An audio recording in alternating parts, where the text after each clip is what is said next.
بسم اللہ الرحمن الرحیم، ناظرین کرام السلام علیکم۔ مزمل حسین سعید ایک بار پھر حاضر خدمت۔ ناظرین، آج جن ٹاپک سے ہم بات کرنا چاہ رہے ہیں ان میں ایک تو یہ کہ امریکہ کی جانب سے ایک نئی گیم شروع ہونے جا رہی ہے، اس گیم کے حوالے سے بات کریں گے، اور اس کے ساتھ ساتھ امریکی سامراج میں لگی آگ ہی آگ اس موضوع کو بھی ٹچ کیا جائے گا۔ اس کے علاوہ فردوس عاشق اعوان جو کہ وزیر اعظم کی سابق معاون خصوصی تھی، ان کے بارے میں جو وزیر اعظم نے اپنے ذرائع سے انکوائری کروائی ہے، اس کی رپورٹ آ گئی اور اس رپورٹ میں کیا ہوا، اس رپورٹ میں کیا چیز سامنے آئی ہے، اس پر بات ہوگی۔ اس کے علاوہ نئے ایرانی اسپیکر نے اپنے پہلی خطاب میں امریکہ کے بارے میں کچھ ایسا کہہ دیا کہ امریکیوں کے ہاتھوں کے طوطے اڑ گئے، ان کے لیے ایک نئی ٹینشن۔ تو ان موضوعات پہ جو ہے وہ ہم آپ سے بات کریں گے، اور آپ سے گزارش ہے کہ ویڈیو مکمل دیکھیے گا تاکہ آپ ان چاروں چیزوں کے بارے میں، چاروں خبروں کے بارے میں بہتر معلومات حاصل کر سکیں۔ اور جن دوستوں نے ابھی چینل سبسکرائب نہیں کیا ان سے بھی گزارش ہے کہ وہ چینل سبسکرائب کر لیں تاکہ ہماری ہر آنے والی اہم خبر اور انکشافات جو ہے وہ بر وقت آپ کے تک جو ہے وہ پہنچتے رہیں گے۔ ناظرین، ہم پہلے اس بات پہ آ جاتے ہیں جو خبر ہے کہ چین کی جو نے بھارت کو نئی دھمکی دی ہے، جبکہ امریکہ کی ایک نئی گیم کے حوالے سے بھی ہے، تو اس حوالے سے بات کرتے ہیں۔ امریکہ نے جو نئی گیم ایک وقت کھیلنی شروع کی ہے، وہ ایک ایسا گروپ بنانے جا رہا ہے، ایسا گروپ تشکیل دینے جا رہا ہے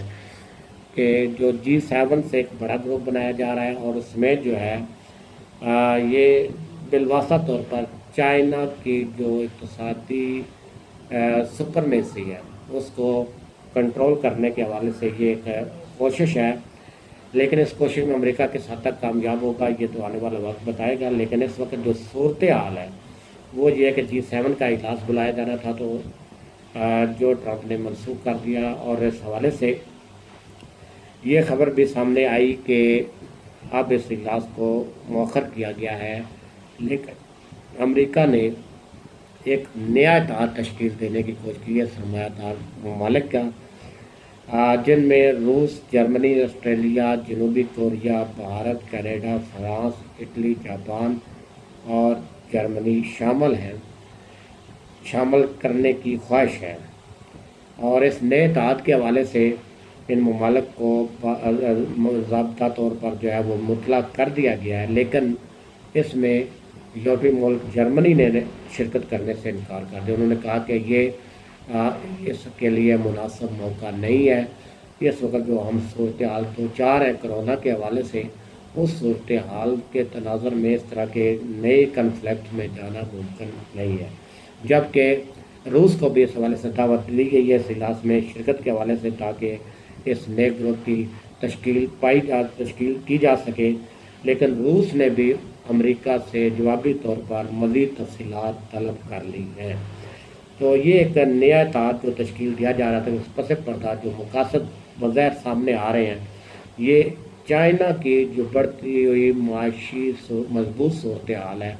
امریکہ اس سے مقابلہ کرنے کے لیے اور اپنی سپرمیسی کے لیے ان ممالک کو استعمال کرنے کا خواہش مند ہے، لیکن وہ کس حد تک کامیاب ہوتا ہے یہ تو آنے والا وقت بتائے گا۔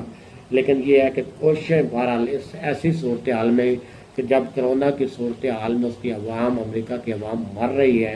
اور وہاں کا جو نظام ہے وہ پوری طرح فلاپ ہو چکا ہے، ہیلتھ سسٹم تباہ ہو چکا ہے، انتظامیہ جو ہے وہ کسی قسم کی کارکردگی دکھانے سے قاصر ہے، تو ایسی صورتحال کے ساتھ ساتھ ایک اور جو صورتحال ڈیولپ ہو چکی ہے وہاں پر کہ اس وقت جو ہے امریکہ میں ہر طرف آگ ہی آگ ہے۔ اس وقت امریکہ کے 40 شہروں میں کرفیو نافذ ہو چکا ہے۔ امریکی صدر کی رہائش گاہ وائٹ ہاؤس پر جو ہے وہ مظاہرین کی جانب سے بار بار جو ہے وہ حملے ہو رہے ہیں، اور صدر ٹرمپ وہاں سے فرار کر چکے ہیں،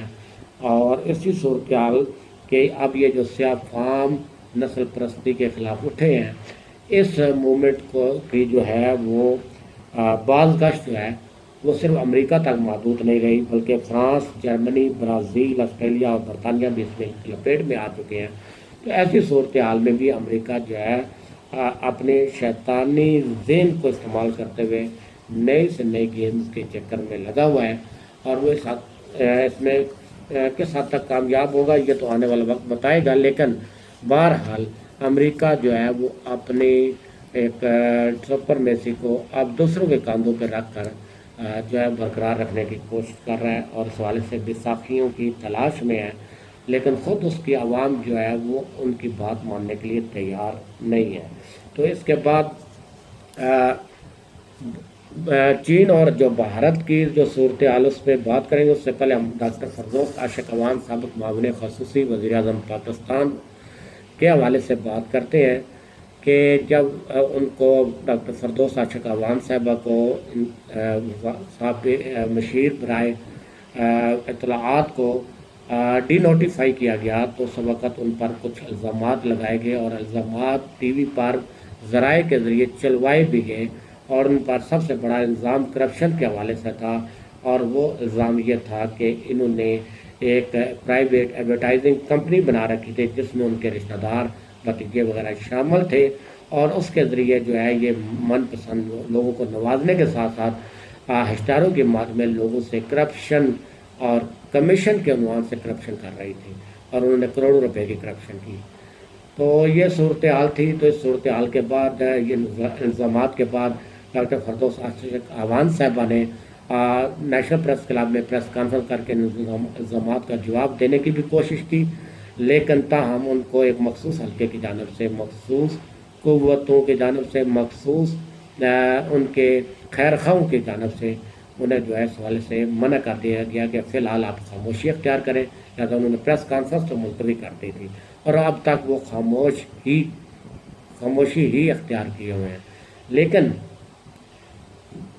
خبر یہ ہے کہ ڈاکٹر فردوس عاشق عوان پر جو الزامات لگے ہیں، تو عمران خان جو ہے وہ اس حوالے سے کرپشن کے الزامات کے حوالے سے نہ کسی پرائے کو معاف کرنے کے حق میں، نہ کسی اپنے کو معاف کرنے کے حق میں ہے۔ تو جب ان کو یہ چیز بتائی گئی تھی کہ انہوں نے کروڑوں روپے کی کرپشن کی ہے، تو وزیر اعظم نے فیصلہ کیا تھا کہ ان کے بارے میں ایک انکوائری کروائی جائے، شفاف انکوائری کروائی جائے، اور ان لوگوں کے ذریعے سے کروائی جائے جو صرف انہیں آ کے جواب دے، اور رپورٹ ان کو پیش کی جائے، تو تاکہ اگر ان پر کرپشن کے الزامات ثابت ہوتے ہیں تو اس صورت میں ان کے خلاف قانونی کارروائی کی جائے اور ان کو قانونی شکنجے میں جکڑا جائے۔ لیکن وزیر اعظم نے اس حوالے سے پاکستان کے انتہائی اہم حساس ادارے آئی بی کو ہمارے ذرائع نے جو بتایا ہے کہ ان کو یہ ٹاسک سونپا تھا، اور اس ٹاسک کو جو ہے وہ مکمل ہونے کے بعد اس کی رپورٹ جو ہے وہ وزیر اعظم پاکستان کو پیش کر دی گئی، اور جب یہ رپورٹ وزیر اعظم پاکستان کو پیش کی گئی تو رپورٹ پڑھنے کے بعد وزیر اعظم پاکستان عمران خان صاحب جو ہے وہ اپنا سر پکڑ کر بیٹھ گئے کہ یہ کیا ہوا، یہ کیا ہو رہا ہے ان کی ناک کے نیچے، اور یہ کیوں ہو رہا ہے۔ تو اس حوالے سے جب انہوں نے رپورٹ دیکھی تو رپورٹ دیکھنے میں ثابت ہوا کہ یہ جو ایم ٹیک کے ایڈورٹائزنگ ایجنسی کے حوالے سے جو بات کی جا رہی ہے، یہ سراسر غلط اور بے بنیاد الزام تھا، اور ایم ٹیک جو ہے وہ کمپنی جو ہے وہ ڈاکٹر فردوس عاشق عوان کے آنے سے پہلے سے قائم تھی، اور اس کو کہیں اور سے ہینڈل بھی کیا جا رہا تھا، اور ڈاکٹر فردوس عاشق عوان کا اس کمپنی کے ساتھ کوئی تعلق نہیں تھا جیسا کہ یہ الزامات لگائے جا رہے تھے۔ تو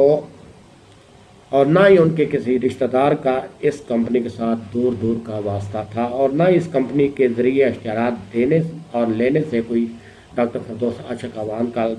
تعلق ثابت ہو سکا۔ تو اس کے بعد جو ہے رپورٹ دیکھنے کے بعد ہمارے ذرائع نے یہ کنفرم کیا، اور یہ کنفرم خبر ہے کہ اپنے پرنسپل سیکرٹری اعظم خان کو طلب کیا اور بلا کے پوچھا کہ رپورٹ یہ کیا ہے۔ تو وہ آئیں بائیں شائیں کرنے لگے اور کہنے لگے کہ انہیں تو جس طرح بتایا گیا تھا وہ آپ کے گوش گزار کیا تھا، جس پر عمران خان انتہائی غصے میں آ گئے، اور انہوں نے میز پر ہاتھ پٹک کر جو ہے، جو یہ ہمارے ذرائع کو بتا رہے ہیں، پٹک کر جو ہے وہ اعظم خان کو ڈانٹا، اور انہوں نے کہا کہ آپ نے یہ غلط الزامات کیوں لگائے، اور ان الزامات کو اس طرح کے الزامات لگانے سے پہلے آپ کو سوچنا چاہیے تھا۔ تو یوں جو ہے اس وقت کی جو اندرونی وزیر اعظم کے ہاؤس کے ذرائع نے جو ہمیں خبر دی ہے اس کے مطابق اس وقت ڈاکٹر فردوس عاشق اعوان صاحب کی بے گناہی جو ہے ان الزامات میں جو کرپشن کے الزامات لگائے تھے بے گناہی ثابت ہو چکی ہے، اور اس حوالے سے وزیر اعظم پاکستان نے ذمہ داروں کو سخت سرزنش بھی کی ہے۔ اب ان کو اعظم خان کو وہ تبدیل نہیں کر رہے تو کوئی مصلحت ہوگی، لیکن یہ ہے کہ اس طرح کی صورتحال کہ وزیر اعظم عمران خان کے بہت قریبی اور ان پر ان کی قیادت پر مکمل یقین رکھنے والے، اعتماد رکھنے والے لوگوں کو دور کرنے کے حوالے سے جو ایک در پردہ کوئی سازش کہیں یا ایک چالاکی کہیں، اس چالاکی کے حوالے سے تو بہت ساری چیزیں اب وزیر اعظم عمران خان کے سامنے بھی آ رہی ہیں، اور وزیر اعظم عمران خان اس پر جو ہے ہو سکتا ہے مناسب وقت پر کوئی ایکشن بھی لیں۔ تو اس کے علاوہ ایک خبر یہ ہے کہ ایرانی پارلیمنٹ کے ایک نئے اسپیکر منتخب ہوئے ہیں، تہران کے میئر تھے سابق، اور اگر علی باش، تو انہوں نے جو اتوار کے روز پہلا پارلیمنٹ کا اسپیکر منتخب ہونے کے بعد جو پہلا خطاب کیا، اس میں انہوں نے ایک ایسی بات کی کہ جو جس سے جو ہے امریکی حکام کے ہاتھوں کے توڑتے اور جو ان کے لیے نئی ٹینشن کریٹ ہوگی۔ انہوں نے آتے ہوئے یہ کہا کہ جو عین الاسد اور عراق کے اندر جو دو امریکی ایئر بیسز کو ایرانی عسکری طاقتوں نے نشانہ بنایا تھا، وہ ہمارا انتقام اس سے مکمل نہیں ہوا ہے۔ ہمارا انتقام کا وہ آغاز ہے، اور ہمارا انتقام کا آغاز اختتام اس وقت ہوگا جب ہم امریکہ کو اس خطے سے ذلیل و خوار کر کے جو ہے وہ نکال دیں گے، اور جب تک امریکہ اس خطے سے ذلیل و خوار ہو کے نہیں نکلتا، ہمارا انتقام قاسم سلیمانی اور ان کے جانسار ساتھیوں کے شہادت کا انتقام مکمل نہیں ہو سکتا۔ اور اس کے علاوہ چین نے جو ہے وہ بھارت کو ایک نئی دھمکی دی ہے اور خبردار کیا ہے بھارت کو کہ وہ امریکہ چین کی جو باہمی چپکلش یا تعلقات ہیں یا جس طرح کی صورتحال ہے، اس میں بھارت فریق بننے سے باز رہے ہیں۔ اگر وہ اس طرح کی امریکی گیمز کا حصہ بنا تو پھر اس کو اس کا زبردست قسم کا خمیازہ بھی بھگتنا پڑے گا اور انجام بھی برا ہوگا۔ لہذا یہ پیغام سفارتی سطح پر چین کی جانب سے بھارت کو دیا گیا ہے کہ وہ چین امریکہ تنازعات کے معاملات سے اپنے آپ کو الگ تھلگ رکھے تو یہی اس کے حق میں بہتر ہے۔ اس کے علاوہ چین بھارت جو ہے سرحدی تنازع و شدت اختیار کر چکا ہے۔ 4 سے زیادہ مقامات ایسے ہیں جہاں پر چین کا یہاں پر دعویٰ تھا کہ یہ علاقے اس کے لداخ وغیرہ کے سکم کے وغیرہ کے، تو وہاں مشرقی لداخ اور جنوبی لداخ اور سکم اور گلوان وادی کے حوالے سے، تو ان علاقوں پر تو اس وقت چائنا کا مکمل قبضہ ہے۔ اور چائنا کے قبضے کے علاوہ چائنا نے جو ہے اس وقت جدید لڑاکا طیارے اور بھاری ہتھیار جو ہیں وہ بھی منتقل کر دیے ہیں، اور چینی حکام پہلی بار بولے ہیں، یعنی اس پوری صورتحال کے بعد انہوں نے کہا ہے کہ اگر کوئی جن علاقوں پر ہم نے قبضہ کر لیا، یہ تو علاقے ہمارے تھے، ہم نے واپس لے لیے، اور اس کے علاوہ کسی نے کوئی بات کرنی ہے تو وہ ہم سے کرے، اس کے حوالے سے کوئی بات نہیں ہوگی۔ تو اگر کوئی شخص چاہتا ہے، کوئی اس حوالے سے زور آزمائی کرنا چاہتا ہے تو چائنا اس کے لیے بھی تیار ہے، اور وہ اس حوالے سے کسی قسم کا کوئی کمپرومائز نہیں کرے گا۔ اب بھارت کی تجزیہ نگار اور عوام کی جانب سے بھی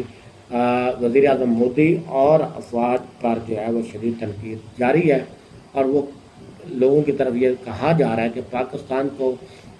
چھوٹی چھوٹی باتوں پر سرجیکل اسٹرائک دینے والے اب کب چائنا کے خلاف سرجیکل اسٹرائک کریں گے، اور چائنا نے جو بھارتی افواج کے ساتھ سلوک کیا ہے،